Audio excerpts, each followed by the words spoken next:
आशांचे किमान वेतन आशांना किमान वेतन महाराष्ट्र राज्य आरोग्य खाते आशा व गट प्रवक्ता संघटना धुळे जिल्ह्याच्या वतीने आशा स्वयंसेविका व गट प्रवक्त्यांच्या प्रलंबित मागण्यांसाठी धुळे जिल्हाधिकारी मार्फत केंद्र व राज्य शासनाकडे निवेदन देण्यात आले आहे। या निवेदनात नमूद केल्याप्रमाणे 2005 पासून देशातील ग्रामीण आरोग्य व्यवस्थेत आशा सेविका महत्त्वाची भूमिका बजावत आहेत। करोना काळातही त्यांनी जीवाची पर्वा न करता सेवा बजावली, मात्र आजही त्यांना अत्यल्प मानधनावर काम करावं लागत असल्याने त्यांच्यात तीव्र नाराजी आहे। संघटनेने स्पष्ट मागणी केली आहे की डिसेंबर 2025 पासून आशा व गट प्रवक्त्यांना थेट केंद्र शासनाकडून मानधन देण्यात दिले जावे। तसेच गट प्रवक्त्यांना किमान 16,000 रुपये वेतन, आशा सेविकांना 8,000 रुपये निश्चित मानधन देण्याची मागणी करण्यात आली आहे। याशिवाय सेवानिवृत्तीनंतर pension, Diwali bonus, Ayushman card अंतर्गत वेतन तसेच 10 वर्ष सेवा पूर्ण केलेल्यांना कायमस्वरूपी नोकरी देण्याची मागणी करण्यात आली आहे। आशा सेविकांवर अतिरिक्त कामाचा ताण टाकू नये, तसेच त्यांचे मानधन वेळेत खात्यात जमा करावे अशीही मागणी करण्यात आली आहे। दरम्यान निवेदनावेळी वसंतराव पाटील, सुनीता दुसे, संगीता पाटील, कल्पना कापडणे, संगीता चौधरी, छाया चव्हाण, पूनम शेवाळे, सपना बागुल, प्रमिला माळी, मीरा करंगळे, राणी पवार आणि प्रिया माळी हे उपस्थित होते। संघटनेने इशारा दिला आहे की या सर्व मागण्या तात्काळ पूर्ण न झाल्यास आंदोलन तीव्र करण्यात येईल। त्यामुळे आता केंद्र व राज्य सरकार या मागण्यांवर काय निर्णय घेतात याकडे सर्वांचे लक्ष लागलेलं आहे। मी संगीता सुरेश पाटील, प्रभात नगर UPSC आशा वर्कर।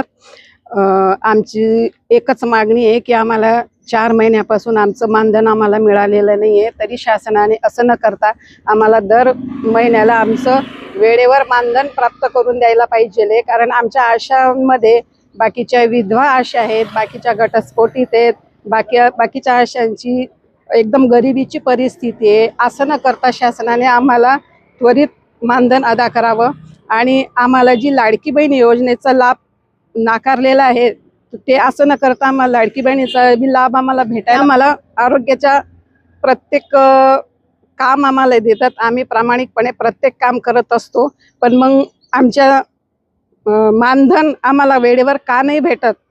असं न करता आम्हाला वेळेवर मानधन द्यायला पाहिजे। आम्हाला दिवाळी बोनस पण द्यायला पाहिजे। आम्ही 2-3 वर्षापासून दिवाळी बोनसचा मागणी करतोय, पण आम्हाला अजून सरकारने बोनस पण दिलेला नाही आहे। कारण आणि आमचे जे मातृत्व वंदनेचे आम्ही फॉर्म भरलेले होते ते पण आम्हाला ते मानधन भेटलेलं नाही आहे। आम्ही कुठलंच आशा वर्कर, कुठलंच आरोग्याचं काम आम्ही नाही म्हणत नाही आहे।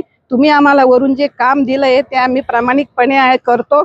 सगळे आशा वर्कर व्यवस्थित कामं करतात, मग आम्हाला मानधन देण्यासाठी एवढं टंचाई का करतात असा आमचा एक मोठा प्रश्न आहे। पण असं न करता आमचा बी विचार करायचा आहे शासनाने आणि आम्हाला महिन्याच्या महिने पेमेंट अदा करायचे।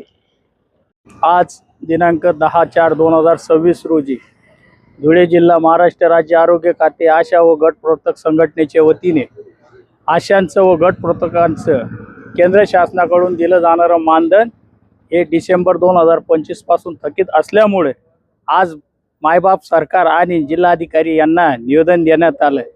शासनाने या निवेदनाची दखल घेऊन डिसेंबर 2025चं थकीत मानधन केंद्र शासनाकडून अदा करावं अशी आम्ही माननीय जिल्हाधिकारी साहेबांना विनंती केली आहे। तसेच आशांना ऑनलाईन कामाची सक्ती केली जाते, परंतु त्यांना ऑनलाईन कामासाठी मोबाईल टॅब शासनाने द्यावा अशी आम्ही त्या निवेदनात विनंती केली आहे। तसेच त्यांना दिवाळीसाठी जी भाऊबीज असते ती भाऊबीज 5,000 रुपये द्यावं, सेवानिवृत्तीचं वय त्यांचं 65 वर्ष करण्यात यावं। तसेच ज्या आशा व गटप्रवर्तक यांचं 10 वर्षे सेवा कार्यरत आहेत आणि सेवा झालेली आहे त्यांना सेवा ज्येष्ठता यादीमध्ये सामावून घेऊन ज्या रिक्त शासनाच्या जागा आहेत त्या जागेवर त्यांना समाविष्ट करण्यात यावं। तसेच आशांना किमान वेतन, मानधन नको, किमान वेतन त्यांना 26,000 रुपये द्यावं आणि गट प्रवर्तकांना 36,000 किमान वेतन देण्यात यावं अशी ही आम्ही मागणी निवेदनाद्वारे केली आहे। तसेच आशांचं मानधन हे दर महिन्याच्या 5 तारखेला अदा करण्यात यावं ही मागणी आम्ही समाविष्ट केली आहे।